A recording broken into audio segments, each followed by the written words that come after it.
The first sound was the rain. Soft, deliberate, unending, it drummed against the tin roof above, a sound that seemed to seep into the bones of the house. When Evelyn opened her eyes, she couldn't tell if she had been asleep for a few minutes or 100 years. The air felt heavy, as though the world outside had stopped breathing and was waiting for her to move. The room was dim, filled with the gray light of dawn filtering through lace curtains stained with time.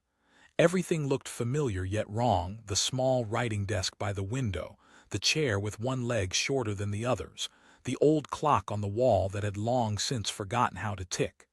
She knew this room. She remembered it, but it was not supposed to exist anymore.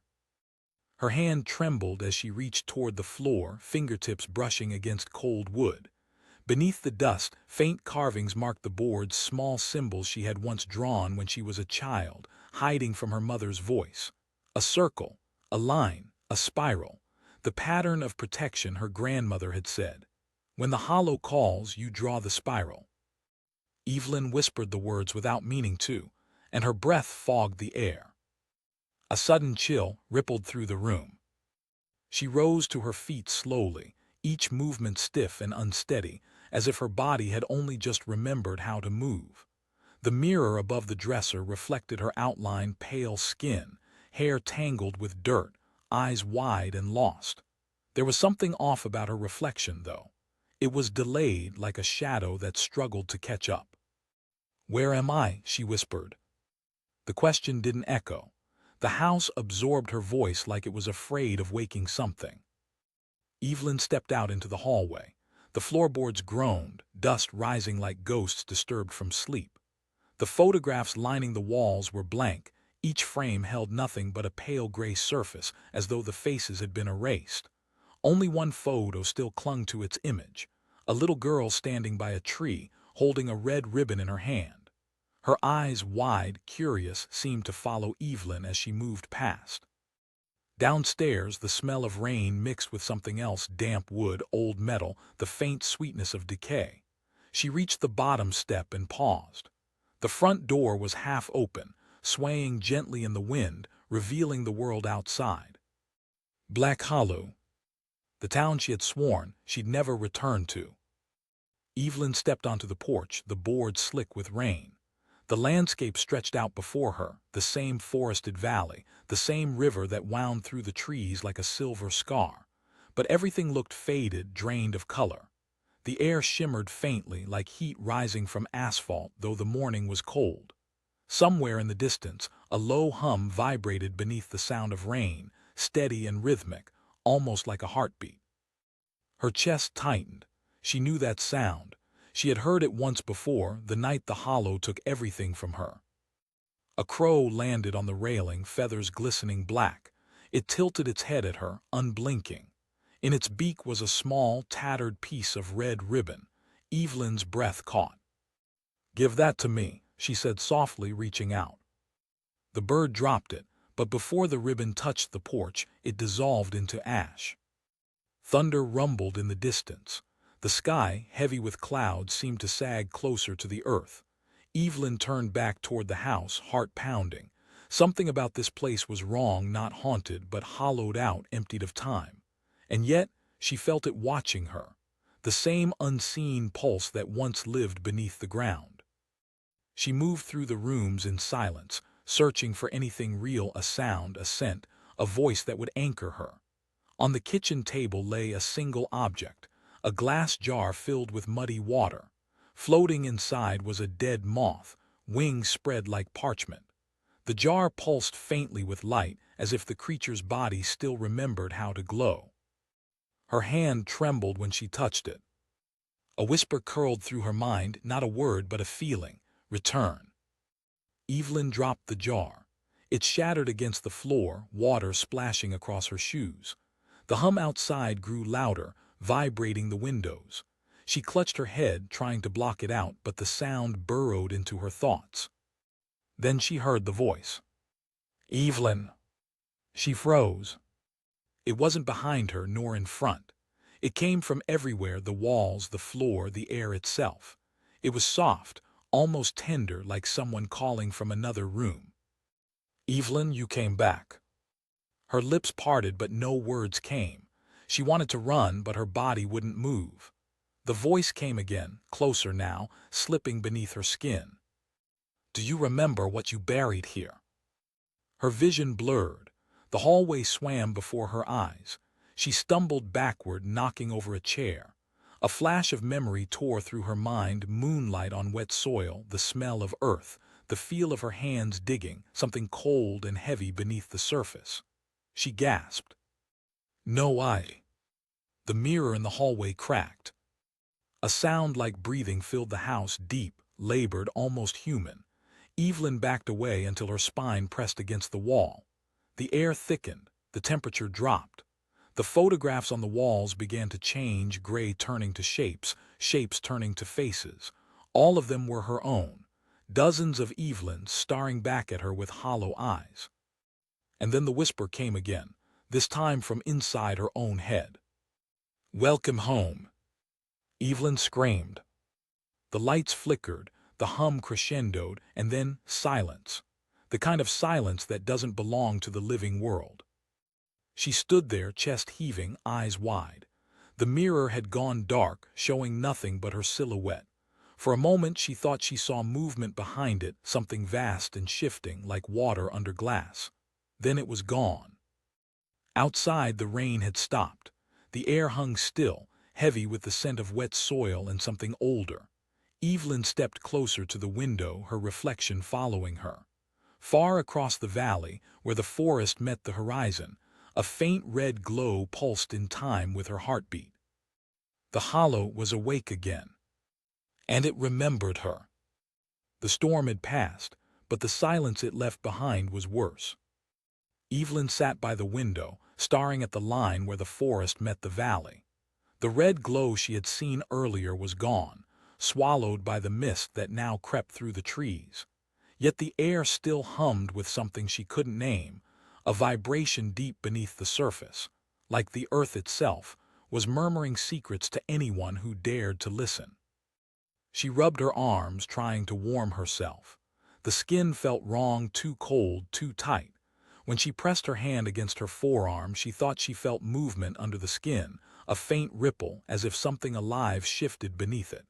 She stopped breathing for a moment, then forced herself to look away. It was just her imagination. It had to be. Her gaze landed on the old piano in the corner of the room. It was covered in dust, every key gray except for one, the middle C, which gleamed faintly as if someone had wiped it clean. Her grandmother used to play that piano every night, long before the sickness came. Evelyn remembered hiding beneath it, tracing her fingers along the underside while listening to the slow, haunting lullabies that always ended the same way, on that single, lingering note.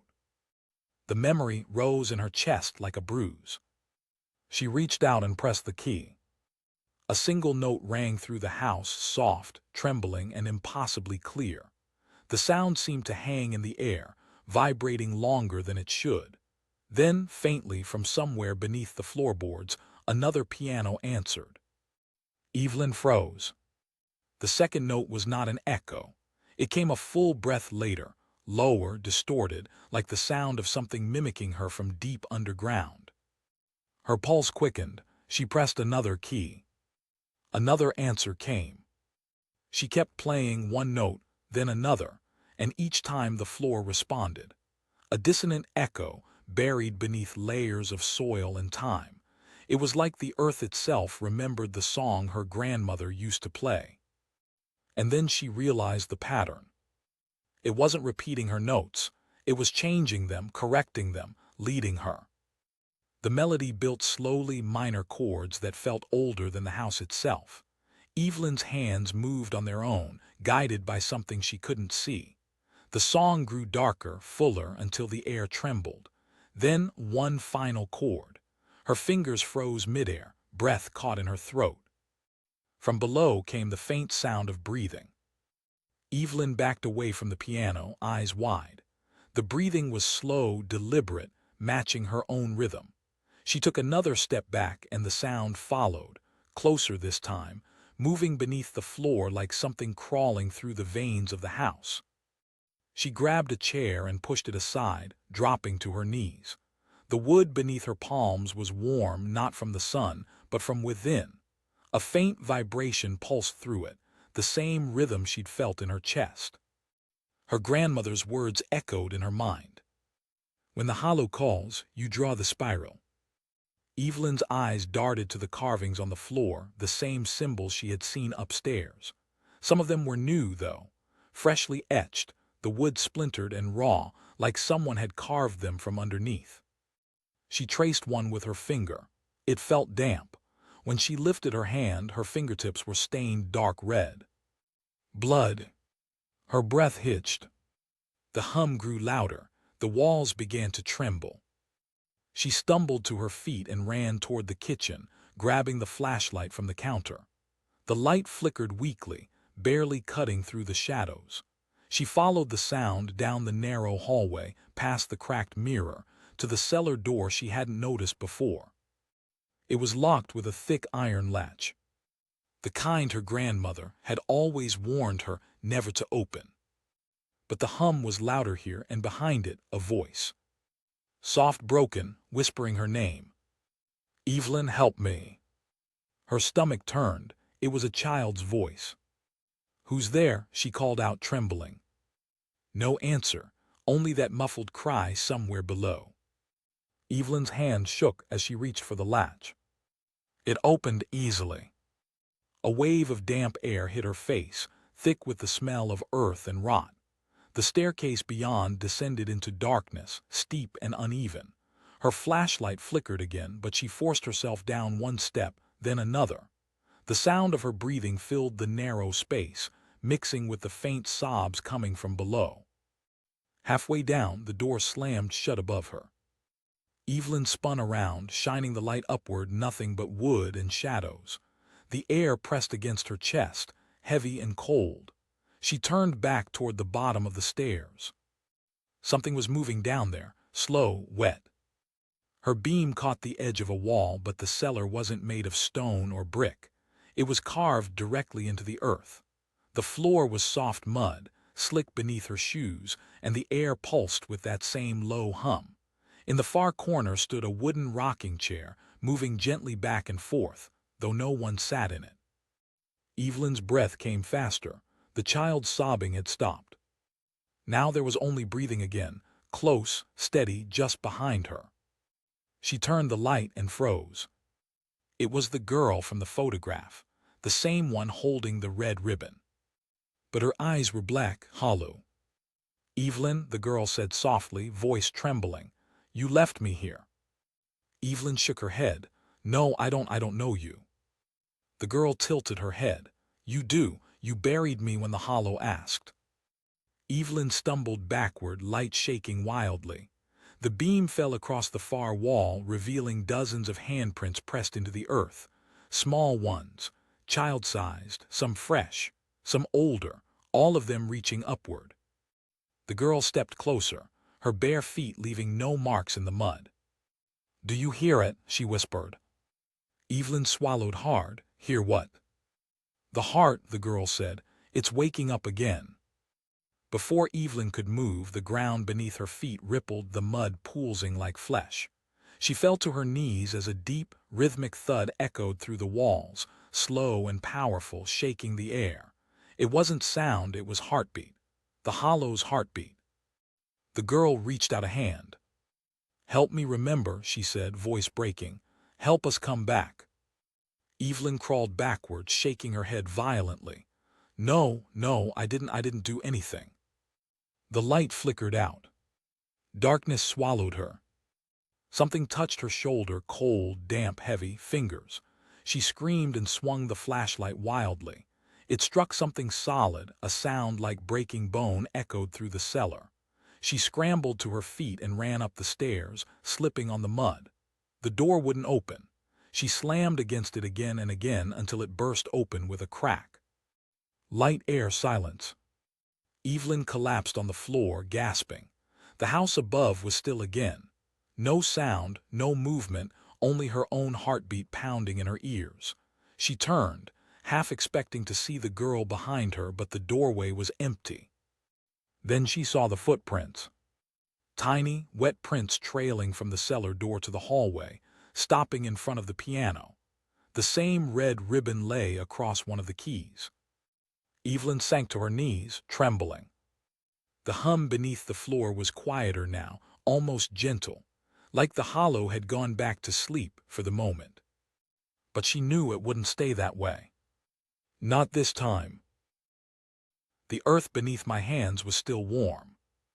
That was the first thing I noticed, the faint heat seeping up from the ground, pulsing in time with the low hum that rolled through the basin like the echo of a heartbeat. I rose slowly. My clothes were caked in dried mud, but there was no swamp anymore, only cracked soil and skeletal trees that stretched like fingers toward a colorless sky. Black Hollow was silent. Too silent. Even the wind had stopped moving. Evelyn turned in a slow circle, eyes scanning the horizon. The valley she had once known, lush fields, old stone fences, and the hum of life, was now a wasteland. Every sound seemed absorbed by the soil itself. The air hung thick and heavy, as if waiting. Her mind flickered. 1,000 fragments of memory pressed against her skull, a piano key, a red ribbon, a child's scream. Each one felt like a shard of glass cutting through her thoughts. She remembered running, the cellar, the girl, the heartbeat. And then the earth had opened. She knelt, pressing her hand against the dirt again. The warmth there wasn't fading. It was spreading, a slow pulse radiating outward from somewhere deep beneath the ground. The hollow was alive. She should have been terrified, but what she felt instead was recognition. The hum matched her heartbeat. And somewhere in that rhythm, something ancient was whispering her name. The path up the hill was barely visible. The grass had turned gray, dry as bone, and the sky hung low and bruised, like a storm that had forgotten how to rain. Halfway up, she stopped. The ruins of the old Hawthorn farmhouse lay ahead, blackened wood, twisted metal, a skeleton of its former self. The house Thomas Harrow had burned. For a moment, Evelyn didn't know why she was here. The name Harrow meant nothing to her, but as she stepped closer, the air around her shifted, carrying a memory not her own. A man's voice echoing through time. You can't destroy what was never meant to die. The ground trembled softly beneath her feet. Evelyn closed her eyes, and in the darkness behind her eyelids, she saw flashes. Thomas kneeling before the fireplace, his hands bleeding as he struck match after match. Margaret's face, pale and broken in the hospital bed. Edward's car in flames. And beyond them all, a woman standing in the fire, skin cracked like burning parchment, eyes blazing with hate. Eleanor Blackthorn, the witch of the hollow. But now the lines were blurring. Evelyn could feel her not as a ghost but as something within, something waking. The whisper came again, closer now. You were never meant to leave. Evelyn's breath caught. Who are you? She whispered. The answer came not in words but through sensation, a rush of heat, the taste of iron, the weight of centuries collapsing into her bones.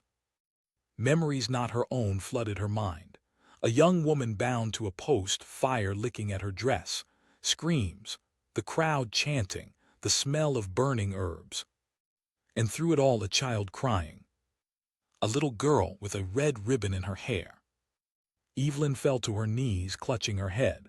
The visions tore through her, fragments too fast to grasp, faces, flames, the hollow tree that marked the center of the curse. When the light faded, she was no longer standing on the hill. She was inside the memory. The air shimmered with heat. Smoke curled around her, thick and choking. She was standing in the village square hundreds of years earlier. The crowd surrounded her, faces blurred, mouths moving, but no sound reached her ears. She looked down at herself, rough linen dress, wrists tied with rope. The ropes burned. Her heart pounded, but not with fear. It was fury. Someone was speaking before her, a man in a black coat holding a Bible. His lips moved with righteous venom. She couldn't hear the words, but she didn't need to. She'd heard them before. Witch, temptress, unholy. The flames reached her feet. She didn't scream. She watched their faces twist with satisfaction, watched the man's hand tremble when the first spark touched her skin. And when she opened her mouth, what came out was not a cry but a promise. I will remember you all. The world cracked open. The fire turned black, rising around her like liquid shadow. The villagers fell to their knees, clutching their heads, blood pouring from their eyes. The man in the black coat screamed as the ground split beneath him. And at the center of it all, Eleanor, her face both hers and Evelyn's, stood in the dark, smiling.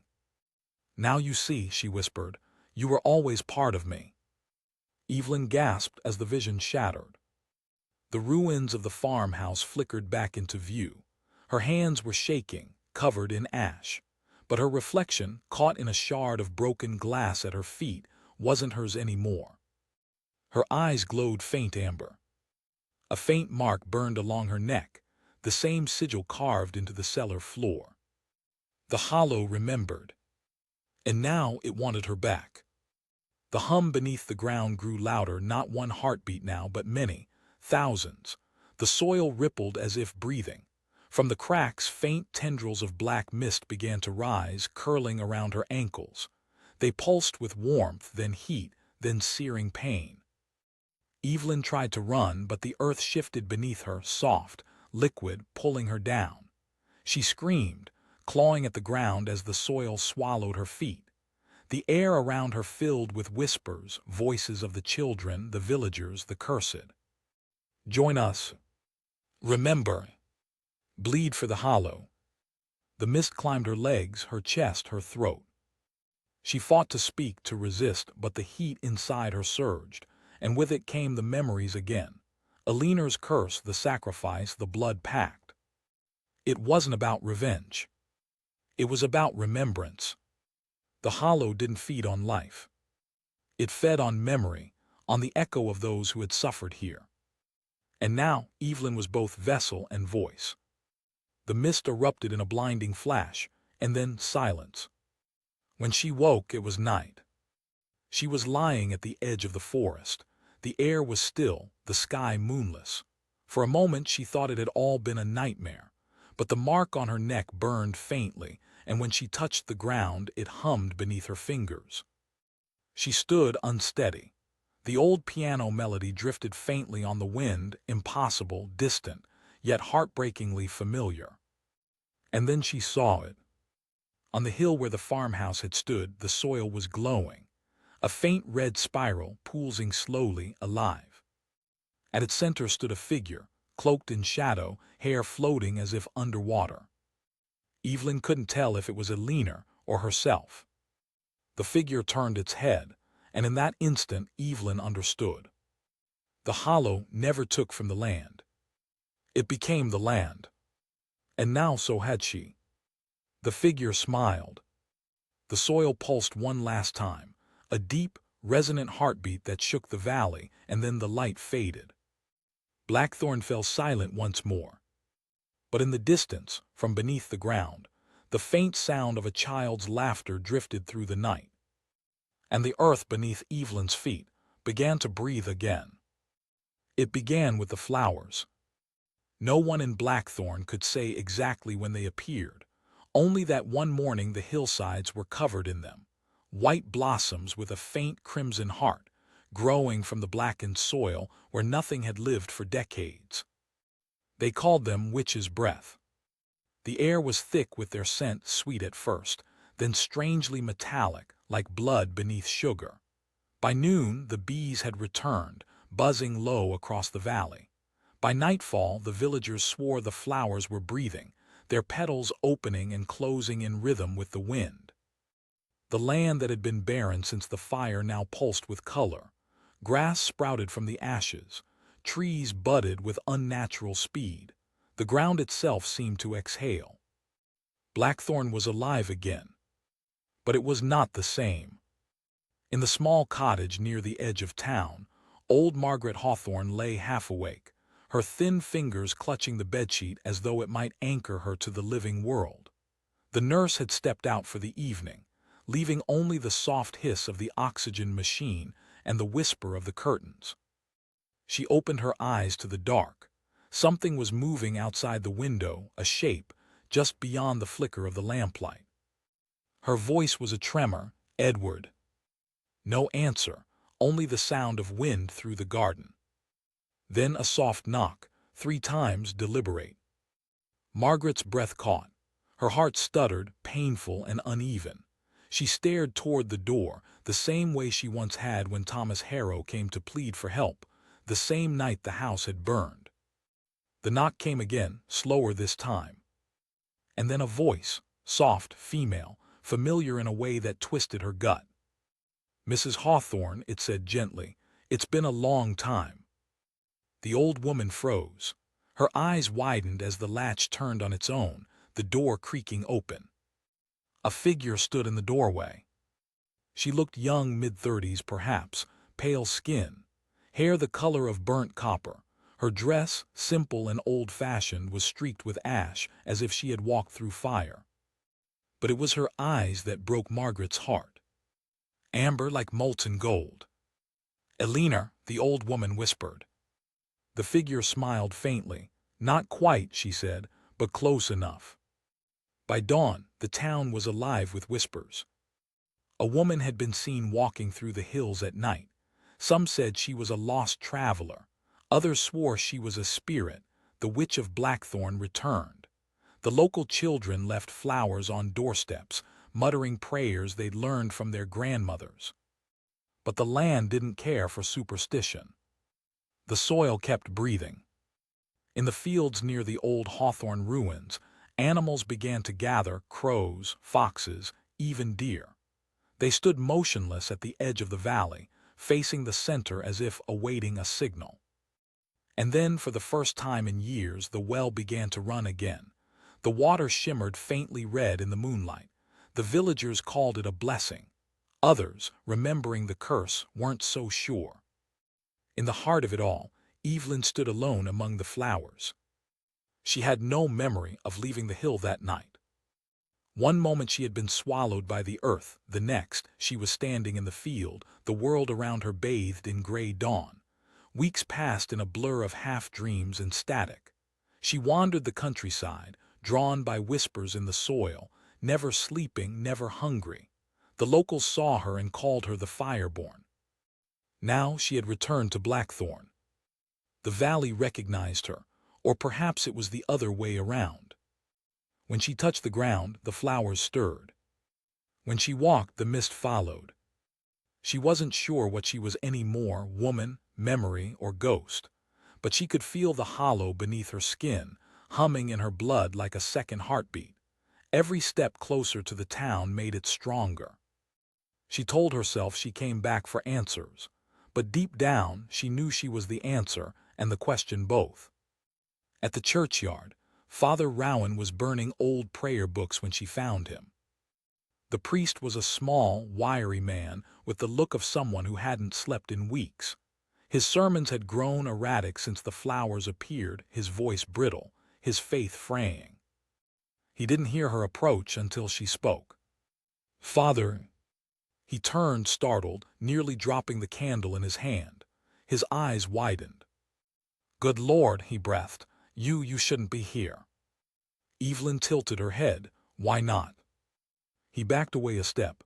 "I saw you die. I saw the fire take you." She frowned. "You mistake me for someone else." The priest's lips trembled. "No, I know those eyes." For a moment neither moved. The church bells were silent. They had been for months, since the tower cracked during the storm.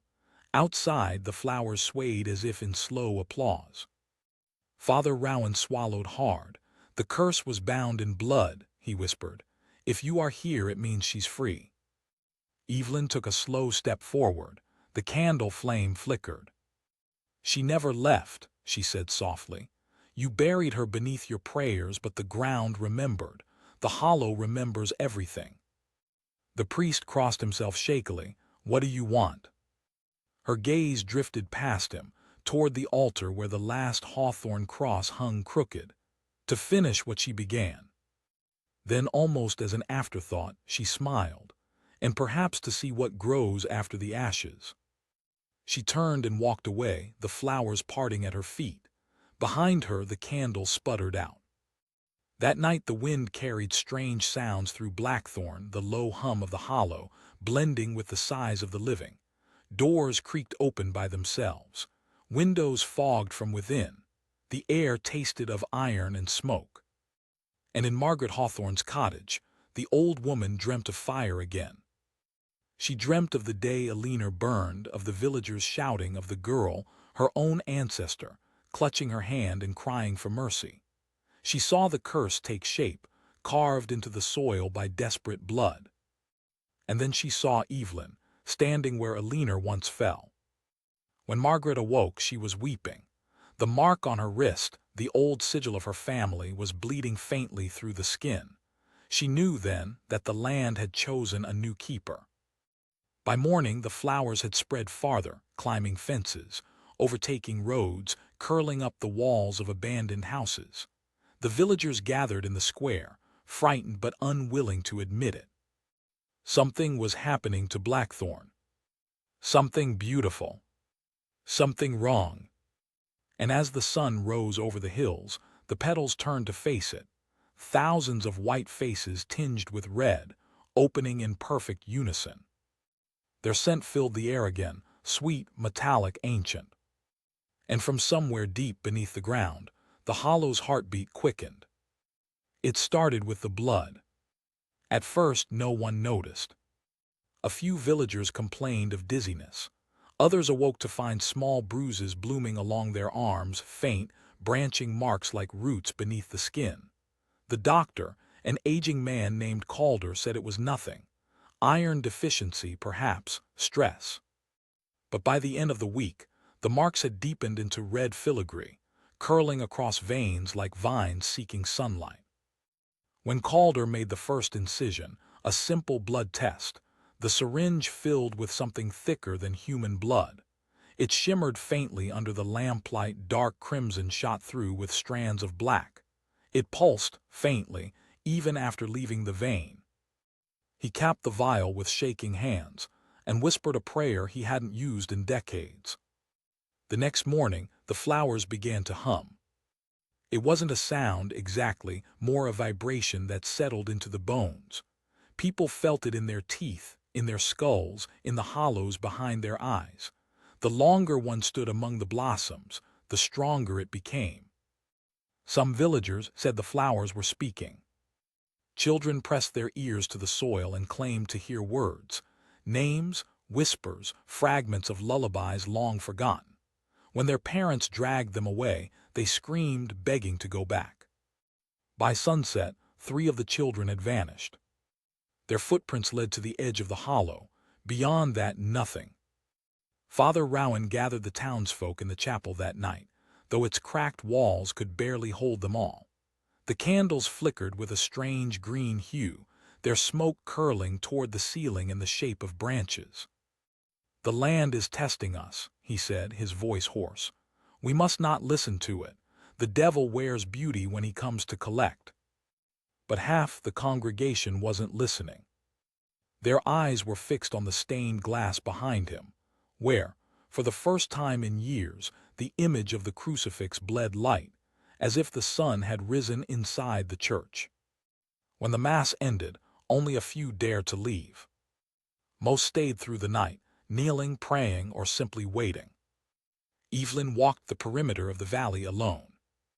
Her footsteps left faint red imprints on the ground, the flowers bending toward her like worshippers. She didn't sleep anymore. The hollow kept her awake, whispering through her bloodstream like 1,000 quiet voices. Sometimes she could understand them. Sometimes they spoke in languages older than words. And sometimes she heard her own name, spoken by the earth itself. Evelyn. Eleanor. Ash. They were all the same name now. She knelt near the old well, the one that had run red since her return, and stared into its depths. The water reflected her face, pale and still. Then, just beneath the surface, another face appeared, her own, but older, eyes filled with smoke. "You've come far," the reflection murmured, "but the roots go deeper." Evelyn didn't flinch. "I know." The reflection smiled. "Then you know what you must do." The water rippled, and both faces disappeared. By morning, Dr. Calder was dead. They found him in his study, slumped over the desk. His journal was open to a single line scrawled in frantic handwriting. "It's not disease, it's communion." His blood had seeped across the floor, forming intricate patterns that mirrored the branching veins on the villager's arms. The vial he'd drawn days before lay shattered, its contents absorbed into the wood. When the constable tried to clean it, the stains wouldn't fade. They only spread. Margaret Hawthorn's condition worsened. The nurse said her pulse was erratic, but Margaret knew better. Her heart was beating in rhythm with something else. Sometimes she could hear it beneath the floorboards like distant thunder. Sometimes she could feel it inside her bones. That night she dreamt again. But this time she wasn't in her burning house. She was standing in a field of flowers that reached her waist, glowing faintly under a red moon. Someone stood at the far end, a woman with ash in her hair, her face half hidden by shadow. Margaret tried to speak, but her voice wouldn't come. The woman raised a hand. "Do you remember me?" The voice wasn't sound but thought echoing inside her skull. Margaret's throat tightened. "Eleanor," she managed to whisper. The figure stepped closer. Her eyes were molten gold. "Names are only masks," she said, "but yes, we remember." The flowers trembled, the world shifted. Margaret woke screaming. The veins on her arms were glowing faintly red. Meanwhile, the river that ran past Blackthorn began to change. The water no longer ran clear. It shimmered with the same crimson hue as the well, thickening slightly with each passing day. Fish rose belly up, not dead but breathing, their gills opening and closing slowly, as if drowning in air. At night the river sang, a low, melodic hum that made the trees lean toward it. The villagers tried to leave, but the roads out of town were blocked, not by authorities, not by storms, but by the forest itself. Trees had grown overnight, their trunks twisted together like ribs sealing a wound. Blackthorn was no longer part of the world. It had become something else, a living body, pulsing, breathing, dreaming. And Evelyn stood at its heart, listening. She wandered to the edge of the swamp, what used to be the swamp, now a shallow basin of pulsing soil. When she pressed her hand to the ground, warmth spread through her skin, then deeper, until it reached her heart. She could feel the town's pulse, the river's heartbeat, the rhythm of every breathing creature in Blackthorn. It was all connected, one vast organism, feeding and remembering itself. And she was its consciousness. A tremor ran through the ground, soft at first, then stronger, a single heartbeat echoing through the valley. She gasped as the sound filled her skull, her veins lighting beneath her skin. For a moment she saw everything, the roots beneath the soil, the veins within the people, the way the blood and the land mirrored each other. The hollow wasn't just the heart of Blackthorn. It was Blackthorn. And now it was awake. By the time dusk fell, Father Rowan had locked himself inside the chapel. He filled the aisles with salt and ash, whispering fragments of Latin between gasps. His hands shook as he drew crosses on the walls, but the chalk melted into the wood as soon as he wrote. He stopped when he heard it, a soft, rhythmic tapping from beneath the altar. He froze. The sound came again. Then a voice, faint but clear, from beneath the floorboards. "You buried her here, didn't you, Father?" He stumbled backward. No, that's not. You thought fire would cleanse us, but it only fed the roots." The floorboards shifted, the wood groaning like something exhaling after a long sleep. The candlelight flickered violently, casting his shadow in 1,000 directions. The hollow remembers. And then silence. When he looked again, the crucifix above the altar was bleeding. That night, the villagers heard a sound that froze them in their beds. A heartbeat, slow, deep, inhumanly vast, echoing from beneath the ground. The windows rattled with each pulse. The flowers bent low, trembling in unison. In the distance, a faint voice rose on the wind, Evelyn's voice, chanting something between prayer and prophecy. From blood to root, from root to bone. The hollow breathes, and we are one. The sound carried through the valley, through every house, every heart. And somewhere deep below, the earth answered back. The night Blackthorn began to bloom, no one slept. The air itself had changed, thick, damp, sweet like spoiled honey. The smell of wet earth clung to everything, seeping through windows and walls, through clothing and skin. People awoke coughing soil, the taste of iron heavy on their tongues. The moon, swollen and veiled in mist, hung low over the valley. Its light was red, not crimson, not scarlet, but the deep, raw color of fresh wounds. Under it, the flowers shivered and split open, releasing clouds of fine, black pollen that drifted like smoke. And from within the fields, the whispers grew louder. They no longer spoke in fragmented phrases. Now they sang. Thomas Harrow stood on the ridge overlooking his land, staring at the sea of dark blossoms. He had tried to burn them hours ago, but the flames refused to spread, the fire curled inward, swallowed by the soil itself. His tractor lay overturned in the mud, its metal warped and rusted by something unseen. He hadn't slept in days. The world beneath his feet pulsed like a heartbeat. Every time he closed his eyes, he saw her, the woman from his nightmares, the black hair tangled with roots, the golden eyes burning like molten amber, Eleanor Blackthorn, Evelyn, the Hollow. They were one now.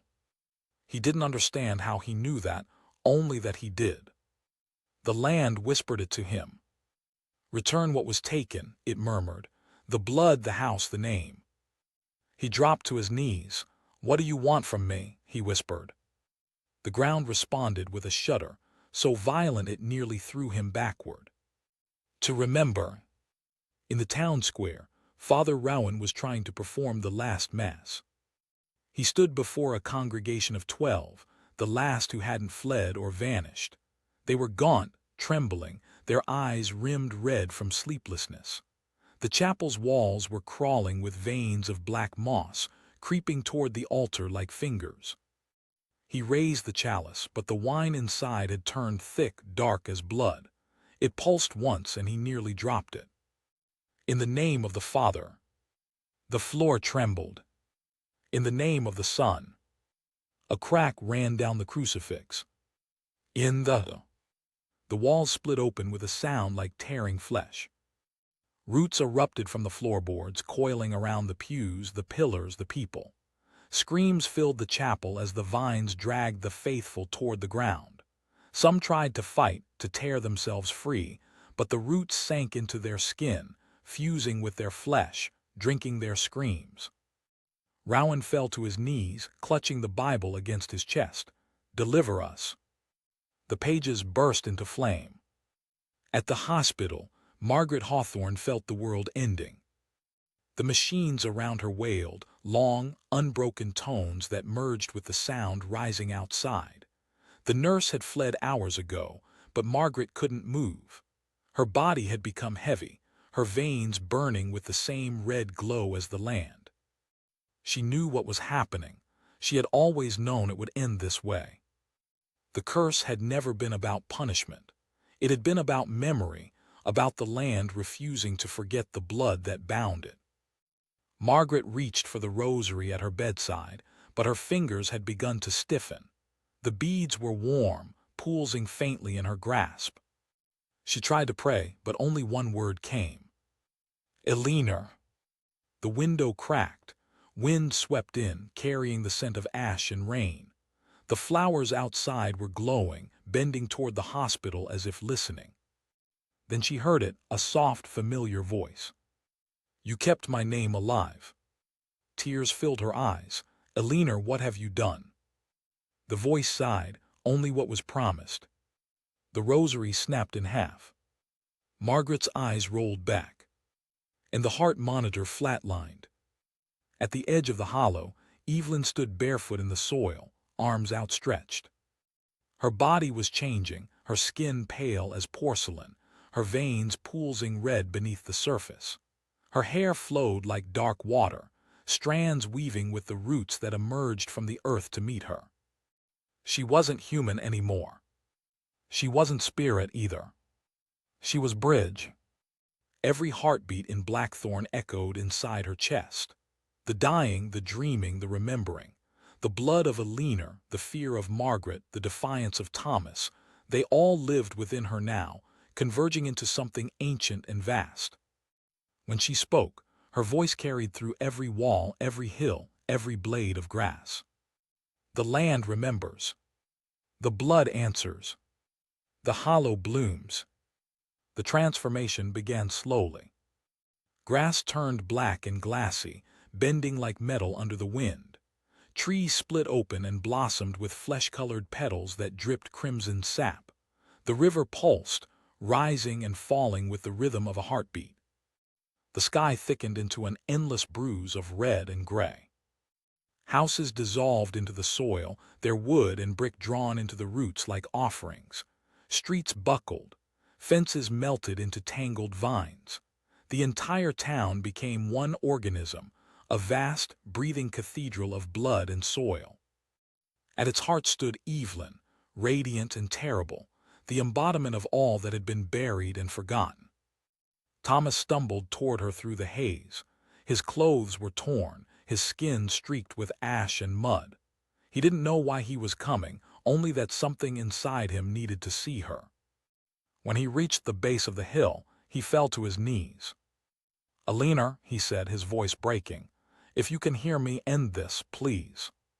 She looked down at him with eyes like burning suns. "Do you think you can command the soil beneath your feet?" "I didn't know," he whispered. "I didn't know the land was." "Mine," she interrupted softly. "It was never mine alone. It was ours. Every drop of blood spilled here fed it. Every sin buried in this soil made it strong." Her voice trembled, not with anger but with sorrow. "You came to take what you did not understand. Now you understand." He stared at her, tears cutting through the dirt on his face. "Then take me, leave the others." She smiled faintly. "You've already been taken." He looked down. His veins were glowing, bright crimson, branching outward like the roots of a tree. The ground beneath him was drinking his blood, drawing it down into the soil. He didn't scream. He simply closed his eyes and whispered, "Forgive me." Evelyn, or what had once been Evelyn, leaned down and pressed her palm to his chest. "I remember," she said, "and that is enough." The light in her eyes dimmed. The ground pulsed once and then fell still. When dawn came, there was no town left to see. From above, Blackthorn looked like a scar upon the landscape, a perfect circle of darkened soil surrounded by the silent hills. No smoke, no ruins, no sound. Only the faint shimmer of dew on the grass, tinged red in the morning light. A few miles away, a lorry driver reported seeing something strange as he passed the valley. A single black flower blooming in the center of a field that hadn't existed before. He said it was beautiful. He said it looked alive. He said he could almost hear it whispering. No one believed him. Weeks later, an investigative team arrived to search the area. They found no trace of the village, only empty earth, unnaturally fertile, as if the land had been feeding on itself. In the center of the plain, where the old Hawthorn estate once stood, they discovered something buried just beneath the soil, a single wooden door, scorched and cracked, lying flat on the ground. When one of the men tried to lift it, his hand came away slick with blood. They covered it back up and left before sundown. Months passed. Grass grew again on the valley floor. Birds returned. The hills turned green. Blackthorn was marked as a restricted zone, uninhabitable due to toxic contamination. No one argued. No one came back. But the flowers did. They bloomed first in the cracks of the old roads, small, black, shimmering with faint veins of red. Then they spread, covering the fields, creeping toward the forests. At night, when the wind was still, the locals from nearby towns swore they could hear something carried on the breeze. A hum, a whisper, a heartbeat. One evening, under a blood-red sunset, a young girl wandered too close to the edge of the valley. She stopped when she saw a single flower swaying alone in the breeze. It was beautiful, hypnotic. When she leaned closer, she thought she heard a voice. "Evelyn." The petals quivered. Then a whisper, soft and familiar, rising from deep within the earth. From blood to root, from root to bone. The hollow breathes, and we are one.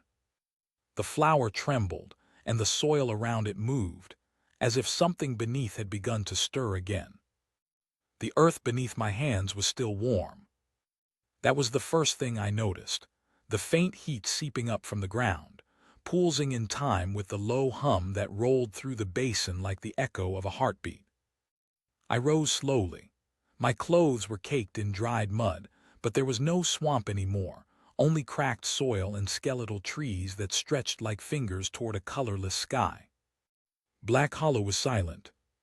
Not dead. Just listening.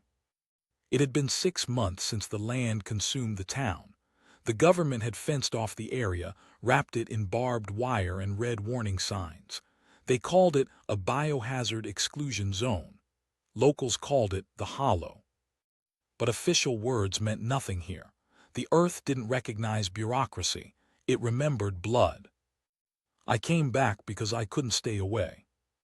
My name is Thomas Harrow, or at least it used to be. I left this place with nothing but nightmares. Yet somehow those dreams had followed me, whispering in my sleep, pulling me back to the ridge where everything ended. I told myself I returned to find answers, but deep down I knew the truth. The land was calling me home. The air was heavier now, not from decay, but from something alive beneath the surface. Each breath carried the scent of damp moss and iron.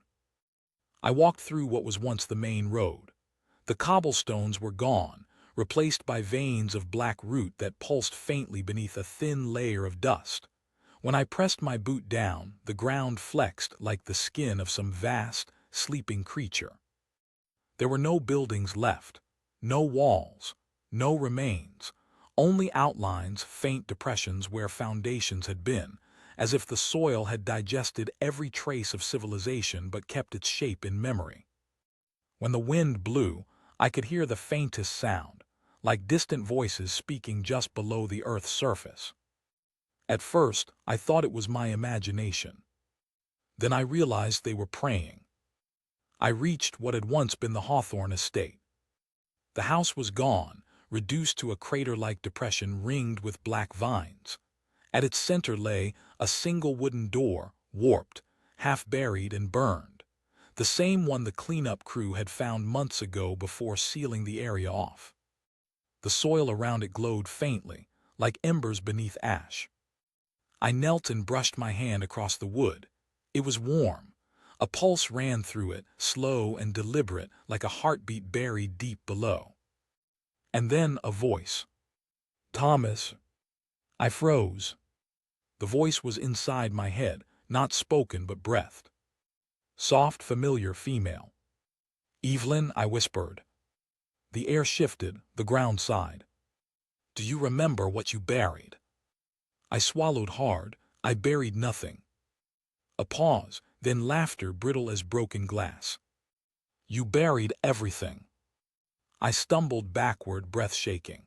The land trembled beneath me, just a ripple, but enough to make the nearby trees shiver. A wind rose from nowhere, sweeping across the crater. Dust and ash lifted, swirling in a slow spiral until it formed the faint outline of a figure. "Evelyn." Her shape flickered like smoke, her face shifting between calm and anguish. She was neither alive nor dead, something in between, something held together by the memory of her name. "Why are you here?" I asked. "Because you came back." I came for answers. No, she whispered, you came for absolution. Her eyes, two burning embers, locked on mine. But the land does not forgive, Thomas. It only remembers. Thunder rolled somewhere beyond the hills. The ground pulsed again, harder this time, and I lost my balance. When I reached down to steady myself, the soil beneath my hand cracked, and from the fissure, a black root slithered out, wrapping around my wrist. It wasn't cold. It was warm, almost human. I tried to pull away, but the root tightened, sinking beneath my skin. I gasped as pain flashed through me, not sharp but deep, spreading through my veins like fire. Images filled my head. The Hawthorn family gathered in the cellar, chanting before a stone altar. Margaret kneeling, with a knife in her trembling hands. Eleanor's face, not twisted with malice but sorrow. And the blood, their blood, spilling into the soil, sealing a covenant that bound her there for centuries. When the vision faded, I was on my knees, gasping. Evelyn was gone. But her voice lingered. Now you know why it hurts to remember. I stayed there for hours or maybe minutes. Time had no meaning in the hollow. The sun never seemed to move. The light never changed. When I finally managed to stand, I noticed something new. The black flowers had returned. They grew in clusters along the ridge, small and delicate, their petals gleaming faintly red under the gray sky. They swayed though there was no wind. As I watched, one of them opened wider, and at its center, instead of pollen, there was an eye. It blinked. I stumbled back, horrified, but when I looked again, the flower was gone. Only soil remained.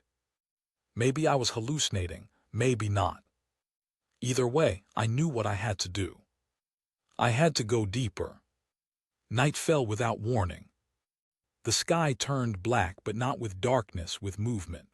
The clouds churned as if something massive was stirring above, hidden behind the shroud.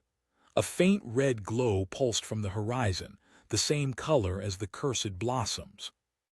I descended into the crater, the door still faintly glowing beneath my feet. It was strange. It no longer looked like a remnant of the past, but like a mouth waiting to open. When I touched it, the hum grew louder. For a moment I felt the warmth again, that same pulse I'd felt in the ground when I first arrived. But now it was faster, urgent. And beneath it all, the whisper. We are still here. The door shuddered. I stepped back, the soil cracked, and with a low, guttural moan, the wood split apart. Beneath it was not earth, but light, red and gold, swirling like liquid fire.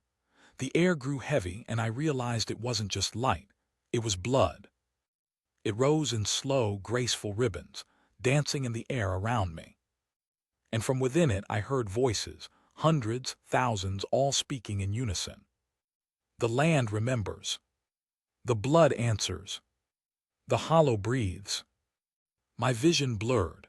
I staggered backward, but the edge of the crater was gone, only endless red light stretching outward in every direction. The valley itself was opening, folding inward like a wound tearing apart. I saw figures forming in the light, the villagers, the priest, Margaret, even Edward. Their faces glowed faintly, serene and sorrowful. And behind them, taller than any hill, the shape of Eleanor Blackthorn rose, vast and terrible, her hair like smoke, her voice the rumble of the earth itself. You broke the covenant, Thomas Harrow. You gave us freedom but not peace. I fell to my knees. Then tell me how to end it. She leaned closer. The ground shook as her voice filled the air. You cannot end what has become memory, but you can choose how it is remembered. Her hand reached out, vast, shadowed, almost tender. Would you help me remember rightly? I hesitated and then nodded. Her fingers brushed my forehead. The world vanished. When I awoke, it was dawn again. The crater was gone, the door was gone, the flowers were gone. Only silence remained, and the faint warmth of the soil beneath me, pulsing gently as though breathing. Somewhere deep within the earth, I thought I heard her whisper. Thank you. The rain had turned to mist by the time Thomas reached the old hospital on the edge of town. Its walls were the color of damp stone, mottled with moss and shadows. The windows flickered faintly with sterile light, and the faint echo of distant footsteps haunted the corridors.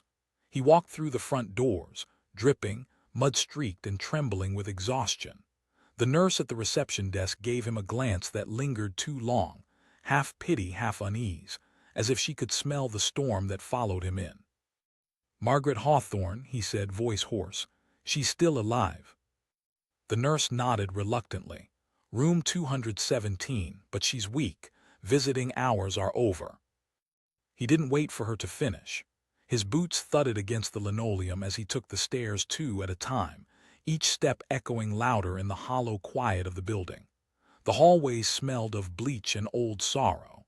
He could feel something following him even here, the faint pull of the curse, the whisper of Eleanor's presence like a thread tightening around his neck.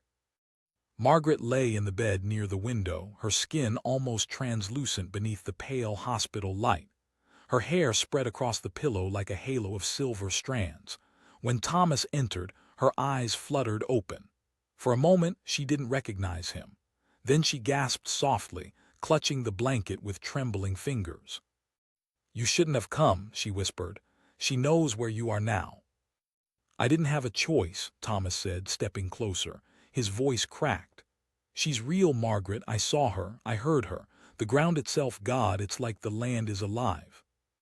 Margaret's eyes filled with both fear and a strange, resigned understanding.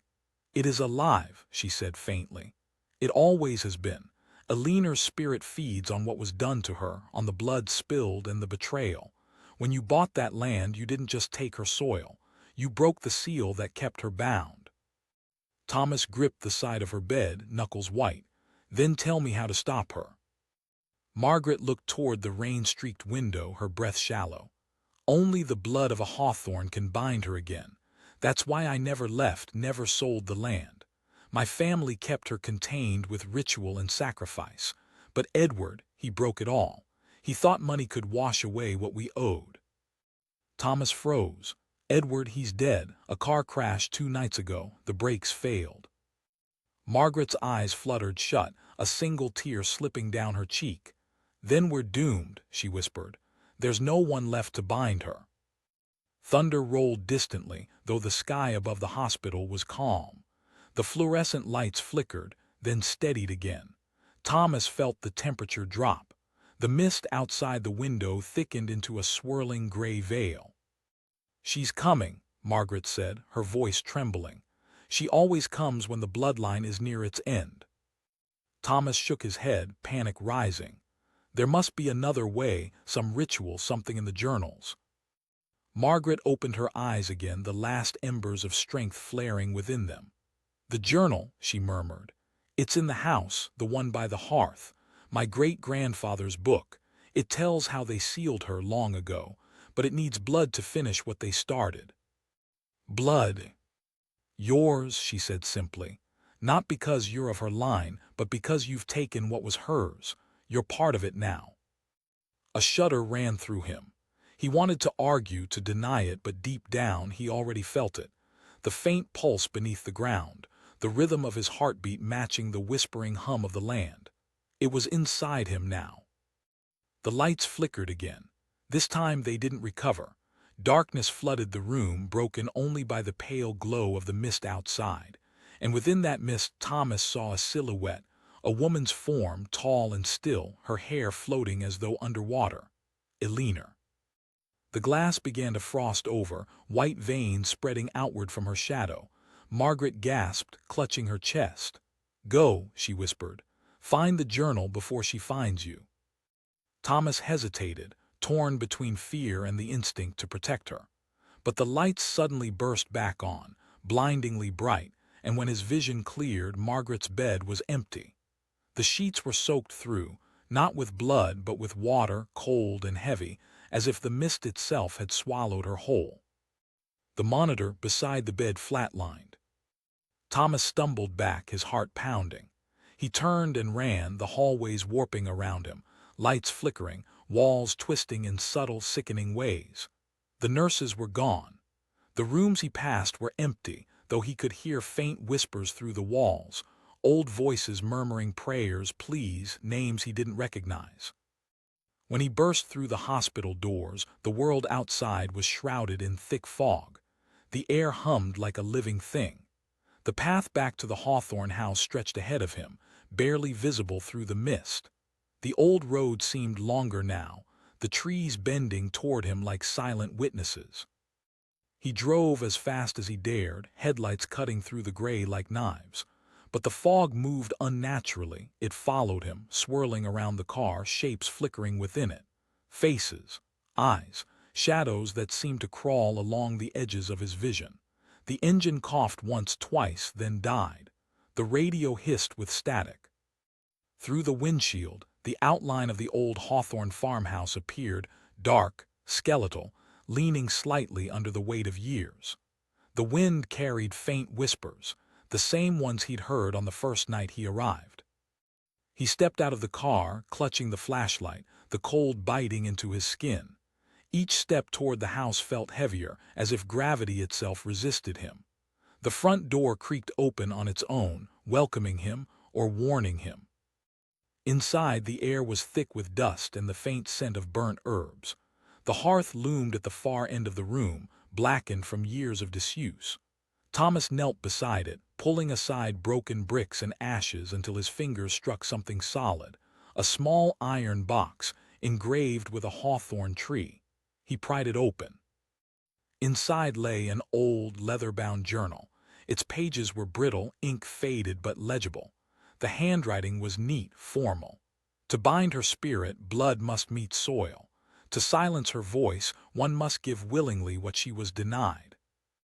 Thomas frowned, flipping through pages filled with diagrams, symbols, and instructions. At the bottom of one page, a final note was scrawled hastily. Should the line fail, the trespasser must atone with the flame, for the flame remembers. A noise behind him, a floorboard creaking. He turned, flashlight trembling. The shadows shifted, and Eleanor stood there, her form half-substantial, her face both beautiful and monstrous. Her eyes burned with the light of embers long extinguished. "You read their lies," she said, voice soft, almost mournful. "Do you know what they did to me, Thomas Harrow? They burned me alive. They salted the ground with my ashes, and still they called me witch." He backed away, clutching the journal. "You killed them, you cursed this land." Her expression twisted with fury. "They cursed me first." Wind howled through the house. The walls shuddered. Flames flickered briefly in the hearth, though no firewood burned there. Eleanor's voice filled the air, many voices, layered atop one another, weeping, screaming, whispering all at once. Thomas stumbled toward the door, but it slammed shut. The journal in his hand grew hot, the ink bleeding through the pages like fresh blood. Then a whisper, "The flame remembers." He looked toward the hearth, realization dawning. His breath came ragged. He had only one choice left. He reached for the oil lamp by the table, uncorked it, and hurled it into the fireplace. The flames leapt high, reflecting in Eleanor's eyes like shards of gold. She screamed, not in pain but in rage, her form warping, dissolving into smoke. Thomas stood before the fire, trembling as the old house groaned around him. The journal burned in his hands and the whispers grew fainter, but they didn't stop. Outside, the mist began to rise again. The land was awake. The earth beneath his hands was still warm. That was the first thing Thomas noticed, the faint heat seeping up from the ground, pulsing in rhythm with the deep hum that rolled through the hollow like the heartbeat of something ancient. The house behind him was gone, reduced to a skeleton of stone and ash. Smoke drifted upward into the colorless dawn, twisting into strange shapes before fading into the fog. He staggered to his feet, coughing. His face and arms were streaked with soot, his breath shallow from the smoke. For a moment he thought the world was silent. Then from deep within the valley came a whisper, soft, endless, familiar. "You've only fed the roots." Thomas spun around, heart pounding. The voice was neither human nor ghostly, it was both, echoing in the air and in his skull. The mist that covered the hollow seemed alive, rippling with faint light, like moonlight caught in water. He stumbled down the slope, boots sinking into the black soil. Each step released faint tendrils of steam, as if the earth itself were breathing. His mind raced through fragments of what he'd seen: Eleanor's burning eyes, the journal's final words, the scream that had torn through the air as the house collapsed. Had he destroyed her? The air tasted of iron and ash. Birds did not sing. Trees stood motionless, their branches bare though it was spring. He reached the edge of the field, once green, now a wasteland of charred roots and twisted earth. In the center, the remains of the hawthorn tree jutted upward like a blackened ribcage. Smoke still coiled from its hollow trunk. Thomas knelt before it, trembling. "This has to end," he muttered. "It has to." A gust of wind swept through the valley, scattering ashes into his face. And then, through the whispering mist, came another sound, faint, rhythmic. Footsteps. Thomas turned sharply. Out of the fog, a figure emerged, a woman, her outline pale and wavering. For an instant, he thought it was Eleanor, but the face that came into view was Margaret's. Her eyes were hollow, her dress soaked through as if she had just risen from deep water. She moved toward him with slow, deliberate steps, her expression unreadable. "Margaret," he whispered, voice breaking.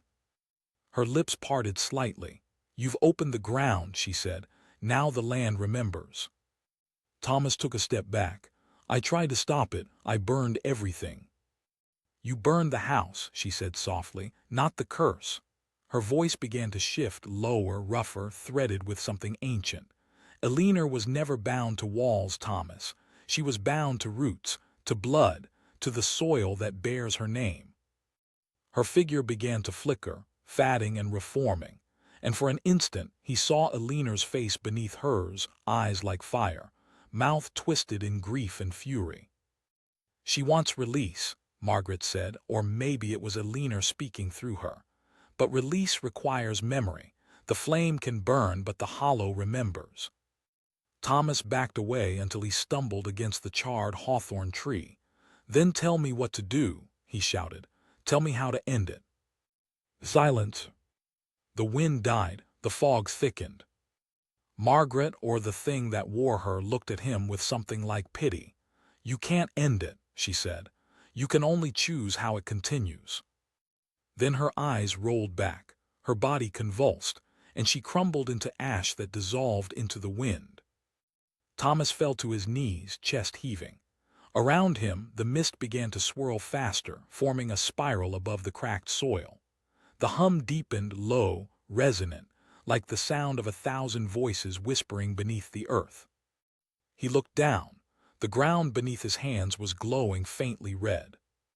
And then he saw it, thin, black tendrils pushing up through the soil, weaving around his fingers.